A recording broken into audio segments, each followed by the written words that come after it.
श्री वाहिगुरु साहिब जी। पठान कहो मैं कल्लो शेर। पठान कहियो मैं कल्लो शेर। भाई सुखा सिंह जी ਅਤੇ ਉਧਰੋਂ ਪਠਾਨ ਦੋਵੇਂ ਜਾਣੇ ਆਪੋ ਸਾਹਮਣੇ ਹੋ ਕੇ ਘੋੜਿਆਂ ਤੇ ਸਵਾਰ ਹਨ ਤੇ ਇੱਕ ਦੂਜੇ ਦੇ ਨਾਲ ਗੱਲਾਂ ਬਾਤਾਂ ਕਰਦੇ ਹਨ। ਦੋਵੇਂ ਜਾਣੇ ਇੱਕ ਦੂਜੇ ਨੂੰ ਵਗਾਰਦੇ ਹਨ। ਭਾਈ ਸੁੱਖਾ ਸਿੰਘ ਜੀ ਕਹਿੰਦੇ ਹਨ ਪਠਾਨ ਨੂੰ ਕਿ ਜੇ ਤੂੰ ਕਿਸੇ ਦੀ ਮਦਦ ਮੰਗਾਉਣੀ ਚਾਹੁੰਦਾ ਮੰਗਾ ਸਕਦਾ ਹੈ, क्योंकि तुसी चिट्ठी विच भेजिया सी कि असी एक आवांगे तुसी दो आयो। असी चिट्ठी का जवाब दिंदिया होया तुहानू उत्तर दिता सी कि खालसा एक आवेगा ते तुसी जिहड़ा दो जाने आवोगे लड़न वास्ते। इस करके तू जे कोई अपनी मदद वास्ते मंगाउणा चाहुंदा है ते मंगा सकदा है। फिर ना कही कि मैनू खालसे ने मौका नहीं दिता। पठान कहियो मैं अकल्लो शेर। अग्यों फिर पठान उत्तर दिंदा है भाई सुखा सिंह जी नूं।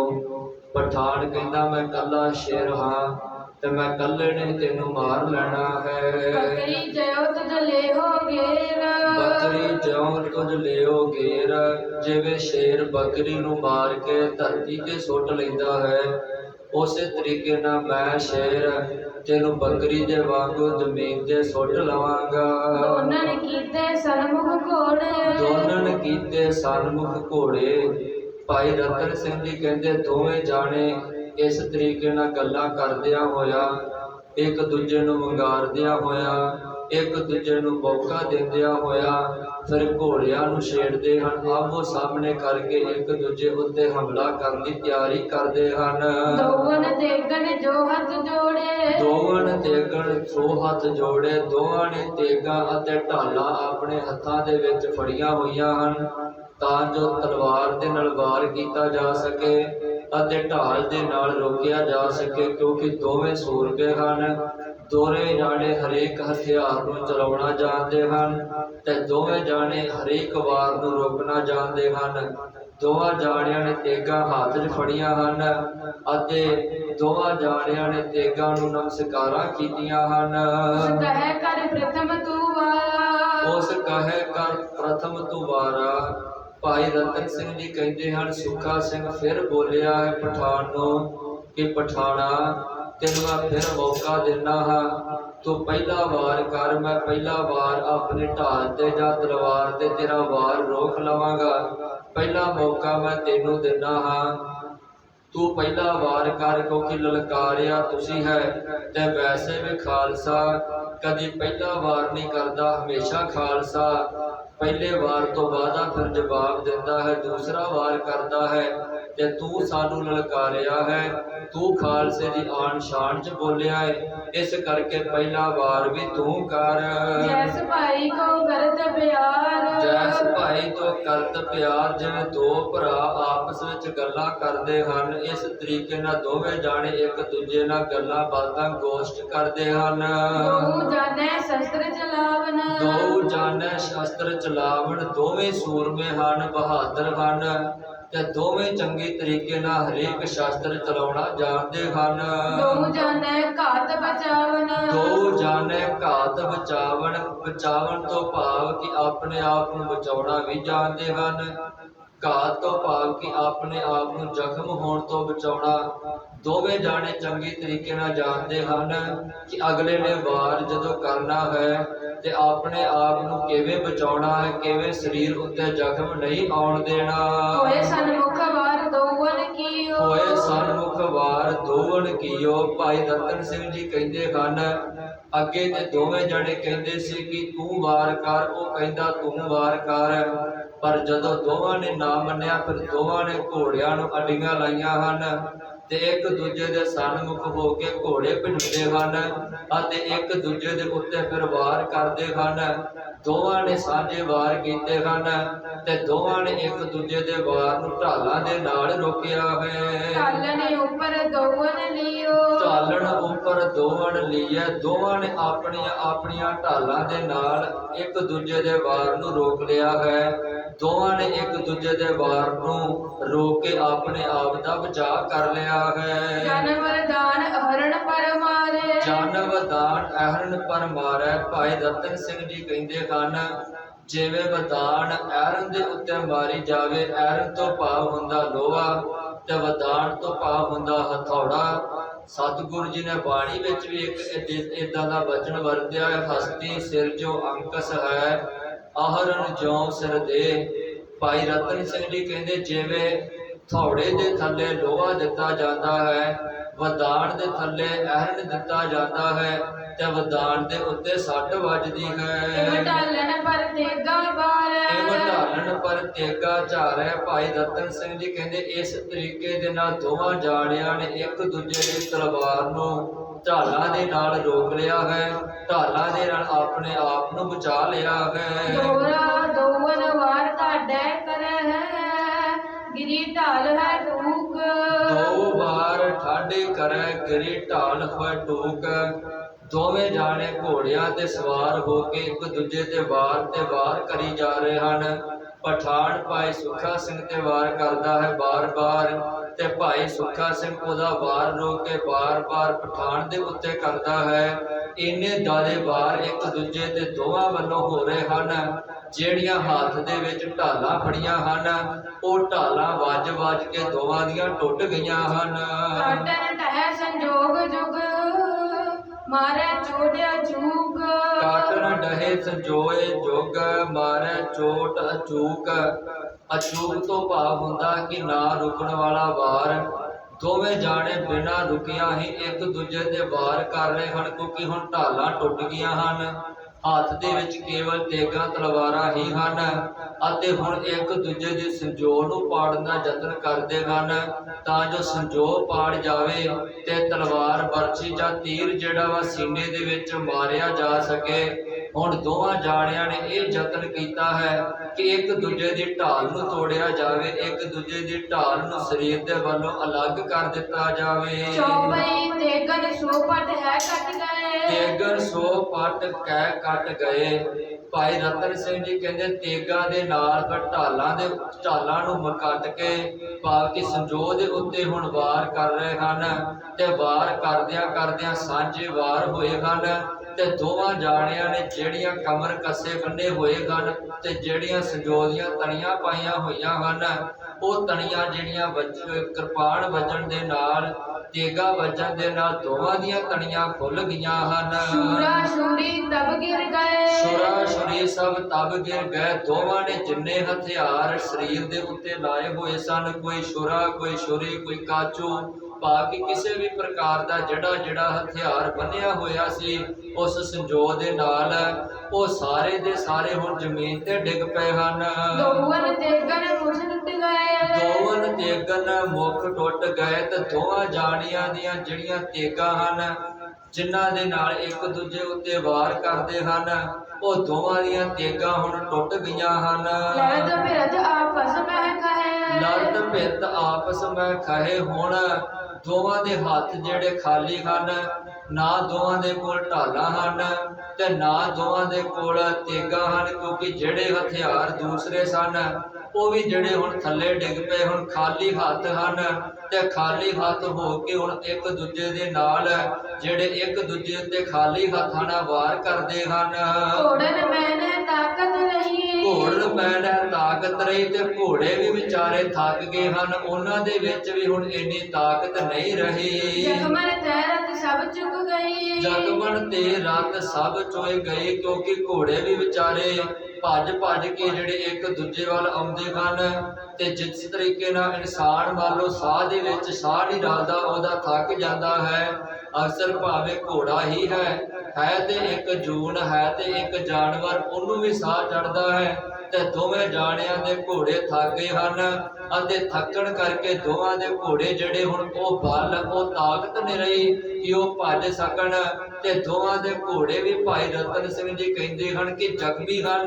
ਦੋਵਾਂ ਦੇ ਘੋੜਿਆਂ ਦੇ ਸਰੀਰ ਦੇ ਵਿੱਚੋਂ ਵੀ ਰਤ ਨਿਕਲ ਰਿਹਾ, ਖੂਨ ਨਿਕਲਦਾ ਹੈ। ਘੋੜਨ ਸੋ ਘੋੜੇ ਟੁਕ ਪਏ। ਘੋੜਨ ਸੋ ਘੋੜੇ ਟੁਕ ਪਏ। ਹੁਣ ਘੋੜੇ ਜਿਹੜੇ ਇੱਕ ਦੂਜੇ ਵੱਲ ਭਜਾਉਂਦੇ ਤੇ ਹਨ, ਪਰ ਘੋੜਿਆਂ ਦੇ ਵਿੱਚ ਹਿੰਮਤ ਨਹੀਂ ਪੈਂਦੀ।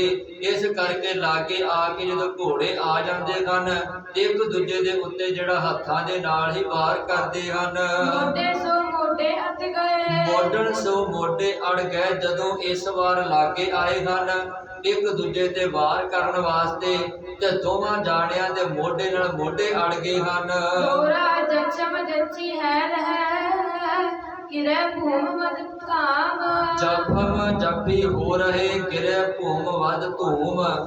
ਭਾਈ ਰਤਨ ਸਿੰਘ ਜੀ ਕਹਿੰਦੇ ਘੋੜਿਆਂ ਤੇ ਬੈਠੇ ਹੋਏ ਹਨ ਤੇ ਇੱਕ ਦੂਜੇ ਨਾਲ ਮੋਢੇ ਅੜ ਗਏ ਹਨ ਤੇ ਇੱਕ ਦੂਜੇ ਦੇ ਨਾਲ ਜਪੋ ਜਪੀ ਘੋੜਿਆਂ ਤੇ ਬੈਠੇ ਹੋ ਰਹੇ ਹਨ। ਇੱਕ ਦੂਜੇ ਨੂੰ ਘੋੜਿਆਂ ਤੇ ਬੈਠੇ ਹੋਏ ਮੁੱਕੇ ਮਾਰਦੇ ਹਨ, ਕੋਈ ਚਪੇੜ ਮਾਰਦਾ, ਕੋਈ ਕਿਸੇ ਤਰੀਕੇ ਨਾਲ ਜਿਹੜਾ ਡੇਗਣ ਦਾ ਯਤਨ ਕਰਦਾ ਹੈ। ਇਸ ਤਰੀਕੇ ਨਾਲ ਦੋਵਾਂ ਜਾਣਿਆਂ ਦਾ ਜਫਾ ਪਿਆ ਹੋਇਆ ਹੈ ਤੇ ਦੋਵੇਂ ਜਣੇ ਘੋੜੇ ਤੋਂ ਡਿੱਗ ਪਏ ਹਨ। ਭਏ ਫੋਟ ਗਿਰ ਸੱਟ ਲੱਗੀ, ਪੂਰੇ ਮਰਚਾ ਭੂਮ। ਹੋਰ ਭਏ ਫੋਟ ਗਿਰ ਸੱਟ ਲੱਗੇ, ਪਰੇ ਸੂਰਮਾ ਭੂਮ। ਦੋਵੇਂ ਜਾਣੇ ਧਰਤੀ ਤੇ ਡਿੱਗ ਪਏ ਹਨ ਤੇ ਡਿੱਗਦੇ ਸਾਰ ਦੋਵਾਂ ਦੇ ਸਰੀਰਾਂ ਨੂੰ ਸੱਟਾਂ ਲੱਗ ਗਈਆਂ ਹਨ ਤੇ ਸੱਟਾਂ ਲੱਗਣ ਦੇ ਨਾਲ ਮੂਰਛਾ ਤੋਂ ਭਾਵ ਹੁੰਦਾ ਕਿ ਬੇਹੋਸ਼ ਹੋ ਗਏ ਹਨ।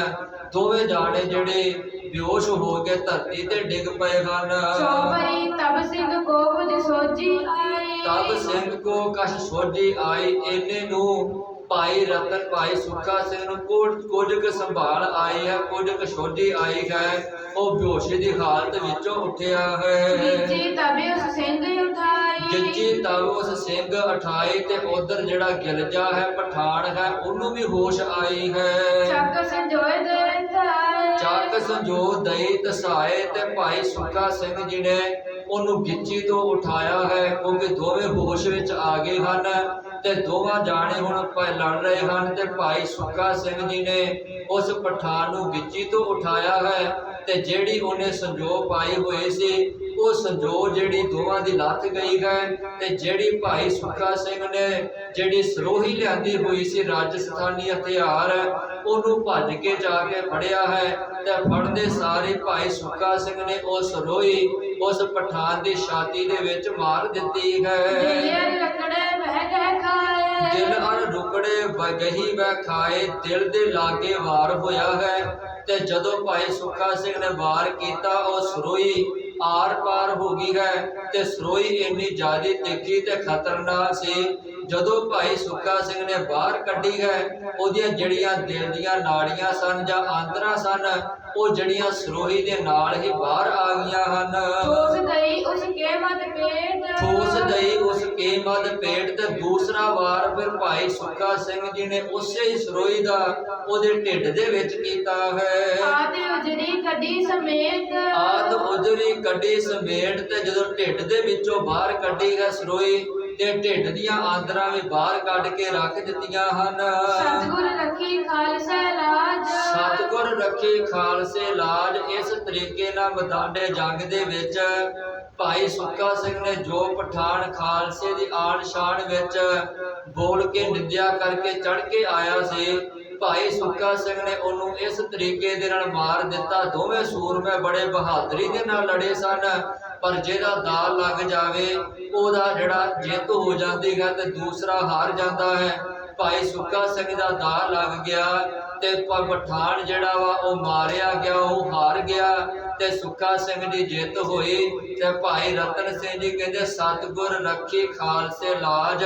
ਸਤਿਗੁਰੂ ਨੇ ਆਪ ਆਪਣੇ ਖਾਲਸੇ ਦੀ ਲਾਜ ਰੱਖੀ ਹੈ। ਫਤਿਹ ਬੁਲਾਈ ਉੱਠ ਸਿੰਘ ਗਾਜ, ਫਤਿਹ ਬੁਲਾਈ ਉੱਠ ਸਿੰਘ ਗਾਜ। ਜਦੋਂ ਭਾਈ ਸੁੱਖਾ ਸਿੰਘ ਜੀ ਨੇ ਪਠਾਨ ਨੂੰ ਮਾਰ ਲਿਆ ਤੇ ਉੱਠ ਕੇ ਫਿਰ ਭਾਈ ਸੁੱਖਾ ਸਿੰਘ ਨੇ ਜਿੱਤ ਦਾ ਜੈਕਾਰਾ ਛੱਡਿਆ ਹੈ। ਦੋਰਾ ਇਤੇ ਮੁਗਲਨ ਸੋ ਵੱਧ ਪਇਓ, ਉਸ ਉਦੋ ਸੋ ਅਤ ਗਰਬਾਰ। ਇਤੇ ਮੁਗਲ ਸੋ ਵੱਧ ਭਇਓ, ਹੁਤੋ ਸੋ ਅਤ ਗਰਬਾਤ। ਭਾਈ ਰਤਨ ਸਿੰਘ ਜੀ ਕਹਿੰਦੇ ਇਸ ਤਰੀਕੇ ਦੇ ਨਾਲ ਭਾਈ ਸੁੱਖਾ ਸਿੰਘ ਜੀ ਨੇ ਉਸ ਮੁਗਲ ਦਾ, ਉਸ ਪਠਾਨ ਦਾ, ਉਸ ਗਿਲਜੇ ਦਾ ਵੱਧ ਕਰ ਦਿੱਤਾ, ਮਾਰ ਦਿੱਤਾ। ਹੁਤੋ ਸੋ ਅਤ ਗਰਬਾਤ, ਜਿਹੜਾ ਬਹੁਤ ਹੀ ਹੰਕਾਰ ਦੇ ਵਿੱਚ ਆਇਆ ਸੀ, ਜਿਹਨੂੰ ਤਾਕਤ ਦਾ ਬੜਾ ਮਾਣ ਸੀ, ਤੇ ਜਿਹੜਾ ਖਾਲਸੇ ਨੂੰ ਕਮਜ਼ੋਰ ਸਮਝਦਾ ਸੀ, ਖਾਲਸੇ ਨੂੰ ਗਿੱਦੜ ਸਮਝਦਾ ਸੀ ਅਤੇ ਆਪਣੇ ਆਪ ਨੂੰ ਸ਼ੇਰ ਸਮਝਦਾ ਸੀ, ਜਿਹੜਾ ਖਾਲਸੇ ਨੂੰ ਚਿੱਠੀਆਂ ਲਿਖ ਕੇ ਕਹਿੰਦਾ ਸੀ ਕਿ ਤੁਸੀਂ ਮੇਰੇ ਅੱਗੇ ਝੁਕ ਜਾਓ, ਇਹ ਲਿਖ ਕੇ ਭੇਜ ਦਵੋ ਕਿ ਅਸੀਂ ਗਿੱਦੜ ਹਾਂ, ਅਸੀਂ ਕਮਜ਼ੋਰ ਹਾਂ, ਅਸੀਂ ਤੁਹਾਡਾ ਮੁਕਾਬਲਾ ਨਹੀਂ ਕਰ ਸਕਦੇ। ਜਿਹੜਾ ਪਠਾਨ ਏਸ਼ੀਆ ਦੇ ਸਭ ਤੋਂ ਵੱਡੇ ਬਾਦਸ਼ਾਹ ਅਬਦਾਲੀ ਦਾ ਖਾਸ ਜਰਨੈਲ ਸੀ, ਉਸ ਜਰਨੈਲ ਨੂੰ ਭਾਈ ਸੁੱਖਾ ਸਿੰਘ ਜੀ ਨੇ ਉਸ ਬਰੇਤੀ ਵਾਲੇ ਸਥਾਨ ਦੇ ਉੱਤੇ ਉਸ ਮੈਦਾਨੇ ਜੰਗ ਦੇ ਵਿੱਚ ਭਾਈ ਸੁੱਖਾ ਸਿੰਘ ਨੇ ਮਾਰ ਦਿੱਤਾ। ਰਤਨ ਸਿੰਘ ਨੇ ਤਿਮ ਲਿਖੀ ਜਿਮ ਸੁਣੀ ਸਿੰਘਨ ਤੇ ਬਾਤ, ਰਤਨ ਸਿੰਘ ਨੇ ਤਿਮ ਲਿਖੀ ਜਿਮ ਸੁਣੀ ਸਿੰਘਨ ਤੇ ਬਾਤ। ਭਾਈ ਰਤਨ ਸਿੰਘ ਜੀ ਕਹਿੰਦੇ ਹਨ, ਮੈਂ ਜਿਵੇਂ ਆਪਣੇ ਪੁਰਾਤਨ ਵੱਡੇ ਵਡੇਰੇ ਬਜ਼ੁਰਗਾਂ ਦੇ ਕੋਲੋਂ ਇਹ ਪ੍ਰਸੰਗ ਸੁਣਿਆ ਹੈ, ਉਸੇ ਤਰੀਕੇ ਦੇ ਨਾਲ ਮੈਂ ਇਸ ਗ੍ਰੰਥ ਦੇ ਵਿੱਚ ਲਿਖ ਦਿੱਤਾ ਹੈ। ਚੌਪਈ ਫਤਿਹ ਬੁਲਾਏ ਸਿੰਘ ਪਿੱਛੇ ਮੁੜਿਓ, ਫਤਿਹ ਬੁਲਾਏ ਸਿੰਘ ਪਿੱਛੇ ਮੁੜਿਓ। ਭਾਈ ਰਤਨ ਸਿੰਘ, ਭਾਈ ਸੁੱਖਾ ਸਿੰਘ ਨੇ ਜਦੋਂ ਜਕਾਰਾ ਛੱਡ ਦਿੱਤਾ ਜਿੱਤ ਦਾ ਕਿ ਅਸੀਂ ਜਿੱਤ ਗਏ ਹਾਂ, ਮੈਂ ਪਠਾਨ ਨੂੰ ਮਾਰ ਲਿਆ ਹੈ, ਤਾਂ ਮਾਰਨ ਤੋਂ ਬਾਅਦ ਭਾਈ ਸੁੱਖਾ ਸਿੰਘ ਆਪਣੇ ਜਥੇ ਵੱਲ, ਖਾਲਸੇ ਦੇ ਵੱਲ ਮੁੜ ਰਿਹਾ ਹੈ। ਦੌੜ ਸਿੰਘ ਵੱਲ ਖਾਲਸਾ ਤਰਿਓ, ਦੌੜ ਸਿੰਘ ਵੱਲ ਖਾਲਸਾ ਤੁਰਿਓ। ਦੌੜ ਕੇ ਭਾਈ ਸੁੱਖਾ ਸਿੰਘ ਖਾਲਸੇ ਦੇ ਵੱਲ ਨੂੰ ਆ ਰਿਹਾ ਹੈ। ਉਤੇ ਗਿਲਜਨ ਹੱਲਾ ਕੀਓ, ਉੱਤੇ ਤੇ ਗਿਲਜਨ ਹੱਲਾ ਕੀਓ। ਉਧਰੋਂ ਦੂਸਰੇ ਬੰਨੋਂ ਜਿਹੜੇ ਗਿਲਜੇ ਸਨ, ਜਿਹੜੀ ਉਸ ਪਠਾਨ ਦੀ ਬਾਕੀ ਫੌਜ ਸੀ, ਜਦੋਂ ਉਹਨਾਂ ਵੇਖਿਆ ਸਾਡਾ ਸਾਥੀ ਮਾਰ ਦਿੱਤਾ, ਸਾਡਾ ਜਰਨੈਲ ਮਾਰ ਦਿੱਤਾ, ਤਾਂ ਉਹਨਾਂ ਨੇ ਫਿਰ ਬਦਲਾ ਲੈਣ ਵਾਸਤੇ ਹੱਲਾ ਕਰ ਦਿੱਤਾ। ਇਤੈ ਸਿੰਘਨ ਮੋਹਰੇ ਲਿਓ, ਇੱਥੇ ਸਿੰਘਨ ਮੋਹਰੇ ਲਿਓ। ਤੇ ਇੱਧਰ ਜਿਹੜੇ ਦੂਜੇ ਬੰਨੇ ਸਿੱਖ ਸਨ, ਜੋ ਦੂਜੇ ਬੰਨੇ ਵੇਖ ਰਹੇ ਸਨ, ਸਾਰਾ ਇਹ ਘੋਲ, ਇਹ ਲੜਾਈ ਵੇਖ ਰਹੇ ਸਨ। ਜਦੋਂ ਉਹਨਾਂ ਵੇਖਿਆ ਕਿ ਭਾਈ ਸੁੱਖਾ ਸਿੰਘ ਸਾਡੇ ਵੱਲ ਆ ਰਿਹਾ ਹੈ, ਪਰ ਪਿਛਲੇ ਬੰਨਿਓਂ ਦੁਸ਼ਮਣ ਨੇ ਹਮਲਾ ਕਰ ਦਿੱਤਾ ਹੈ, ਤੇ ਜਿਹੜੇ ਇਧਰੋਂ ਮੋਰਚਾ ਵਿੱਚ ਸਿੱਖ ਬੈਠੇ ਹੋਏ ਸਨ, ਪਰ ਇਹਨਾਂ ਨੇ ਦੂਰੋਂ ਗੋਲੀਆਂ ਤੀਰ ਚਲਾਉਣੇ ਸ਼ੁਰੂ ਕੀਤੇ ਤਾਂ ਜੋ ਫੌਜ ਨੂੰ ਦੂਰ ਹੀ ਰੋਕਿਆ ਜਾ ਸਕੇ ਤੇ ਭਾਈ ਸੁੱਖਾ ਸਿੰਘ ਖਾਲਸੇ ਪੰਥ ਵਿੱਚ ਆ ਕੇ ਰਲ ਜਾਵੇ। ਭਾਈ ਸੁੱਖਾ ਸਿੰਘ ਨੂੰ ਬਚਾਉਣ ਵਾਸਤੇ ਫਿਰ ਖਾਲਸੇ ਨੇ ਦੂਰੋਂ ਤੀਰ ਅਤੇ ਗੋਲੀਆਂ ਚਲਾਉਣੀਆਂ ਸ਼ੁਰੂ ਕੀਤੀਆਂ ਹਨ। ਚੜ੍ਹਤ ਸਿੰਘ ਘੋੜਾ ਅੱਗੇ ਚਲਾਏ, ਚੜ੍ਹਤ ਸਿੰਘ ਘੋੜਾ ਅੱਗੇ ਚਲਾਏ। ਭਾਈ ਚੜ੍ਹਤ ਸਿੰਘ ਜੀ ਮਹਾਰਾਜਾ ਰਣਜੀਤ ਸਿੰਘ ਦਾ ਦਾਦਾ, ਜਦੋਂ ਉਹਨੂੰ ਪਤਾ ਲੱਗਾ ਕਿ ਪਿੱਛੇ ਆ ਰਹੀ ਹੈ ਫੌਜ, ਤੇ ਭਾਈ ਸੁੱਖਾ ਸਿੰਘ ਜਿਹਨੇ ਸਾਰਾ ਗੱਲਾਂ ਸਮਝਾਈਆਂ ਸਨ ਚੜ੍ਹਤ ਸਿੰਘ ਜੀ ਨੂੰ, ਚੜ੍ਹਤ ਸਿੰਘ ਨੇ ਬੜੀ ਦਲੇਰੀ ਦੇ ਨਾਲ ਫਿਰ ਆਪਣੇ ਘੋੜੇ ਨੂੰ ਅੱਡੀ ਲਾ ਕੇ ਭਾਈ ਸੁੱਖਾ ਸਿੰਘ ਜੀ ਵੱਲ ਖੜਿਆ ਹੈ, ਤੇ ਤਾਂ ਜੋ ਘੋੜੇ ਤੇ ਬਿਠਾ ਕੇ ਭਾਈ ਸੁੱਖਾ ਸਿੰਘ ਨੂੰ ਬਚਾ ਕੇ ਲਿਆਇਆ ਜਾ ਸਕੇ, ਕਿਉਂਕਿ ਉਹਨਾਂ ਚਿਰ ਨੂੰ ਸਿੱਖਾਂ ਨੇ ਫੌਜ ਨੂੰ ਰੋਕ ਕੇ ਰੱਖਿਆ ਹੈ। ਤੇ ਭਾਈ ਸੁੱਖਾ ਸਿੰਘ ਦੌੜ ਕੇ ਖਾਲਸੇ ਪੰਥ ਵੱਲ ਆ ਰਹੇ ਹਨ।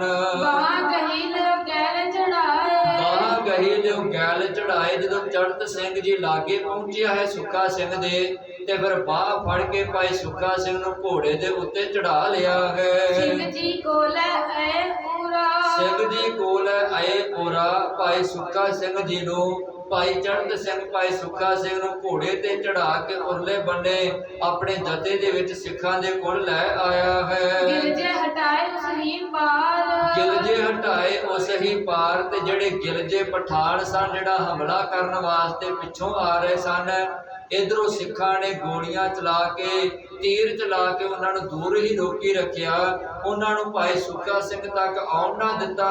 ਤੇ ਭਾਈ ਸੁੱਖਾ ਸਿੰਘ ਮੈਦਾਨ ਨੂੰ ਮਾਰ ਕੇ ਜਿੱਤ ਕੇ ਆਪਣੇ ਜਥੇ ਦੇ ਵਿੱਚ ਵਾਪਸ ਆ ਗਏ। ਤੇ ਜਿਹੜਾ ਗਿਲਜਾ ਸੀ, ਪਠਾਨ ਸੀ, ਉਹ ਦਰਿਆ ਦੇ ਪਰਲੇ ਬੰਨੇ ਰਹਿ ਗਏ ਜਿੱਥੇ ਲੜਾਈ ਹੋਈ ਸੀ। ਇਸ ਤਰੀਕੇ ਦੇ ਨਾਲ ਭਾਈ ਸੁੱਖਾ ਸਿੰਘ ਜੀ ਨੇ ਬਾੜੀ ਕੰਬੂ ਕੀ ਵਾਲੀ ਨੇ ਜਿਹੜਾ ਖਾਲਸੇ ਦੀ ਆਨ ਸ਼ਾਨ ਵਿੱਚ ਬੋਲਿਆ, ਮਾੜੇ ਬਚਨ ਬੋਲਿਆ, ਉਹਨੂੰ ਮਾਰ ਦਿੱਤਾ ਤੇ ਖਾਲਸੇ ਦੀ ਜਿੱਤ ਹੋਈ। ਜਿੱਤਣ ਤੋਂ ਬਾਅਦ ਜਦੋਂ ਭਾਈ ਸੁੱਖਾ ਸਿੰਘ ਆਪਣੇ ਜਥੇ ਵਿੱਚ ਆਇਆ ਹੈ, ਫਿਰ ਸਾਰੇ ਖਾਲਸੇ ਨੇ ਭਾਈ ਸੁੱਖਾ ਸਿੰਘ ਨੂੰ ਵਧਾਈਆਂ ਦਿੱਤੀਆਂ ਹਨ। ਖਾਲਸੇ ਨੇ ਉਹਨਾਂ ਨੂੰ ਸਨਮਾਨਿਤ ਕੀਤਾ ਹੈ। ਇੱਥੋਂ ਤੱਕ ਸਿਆਮ ਸਿੰਘ ਦਾ ਜਥੇ ਵਿੱਚ ਤੇ ਭਾਈ ਸੁੱਖਾ ਸਿੰਘ ਰਹਿੰਦਾ ਸੀ। ਤੇ ਜਿਹੜੇ ਹੋਰ ਜਥੇ ਸਨ ਜਿਨ੍ਹਾਂ ਨੂੰ ਪਤਾ ਲੱਗਾ ਕਿ ਇਸ ਤਰੀਕੇ ਨਾਲ ਭਾਈ ਸੁੱਖਾ ਸਿੰਘ ਨੇ ਮੈਦਾਨ ਨੂੰ ਮਾਰਿਆ, ਪਠਾਨ ਨੂੰ ਮਾਰ ਦਿੱਤਾ ਹੈ, ਉਹ ਵੀ ਸਿੱਖ ਫਿਰ ਜਿਹੜੇ ਜਥੇਦਾਰ ਸਨ ਭਾਈ ਸੁੱਖਾ ਸਿੰਘ ਨੂੰ ਵਧਾਈ ਦੇਣ ਵਾਸਤੇ, ਸਨਮਾਨਿਤ ਕਰਨ ਵਾਸਤੇ ਫਿਰ ਇਹਦੇ ਕੋਲ ਆਏ। ਤੇ ਭਾਈ ਸੁੱਖਾ ਸਿੰਘ ਨੇ ਫਿਰ ਉਹਨਾਂ ਨੂੰ ਅੱਗੇ ਕੀ ਬਚਨ ਕਹਿੰਦੇ ਹਨ ਉਹ ਵਿਚਾਰ ਆਪਾਂ ਕੱਲ ਦੇ ਦੀਵਾਨਾਂ 'ਚ ਕਰਾਂਗੇ। ਇੰਨੀਆਂ ਬੇਨਤੀਆਂ ਪ੍ਰਵਾਨ ਕਰਨੀਆਂ। ਗੁਰੂ ਅਤੇ ਸੰਗਤ ਬਖਸ਼ਣਹਾਰ ਹੈ। ਵਾਹਿਗੁਰੂ ਜੀ ਕਾ ਖਾਲਸਾ, ਵਾਹਿਗੁਰੂ ਜੀ ਕੀ ਫਤਿਹ।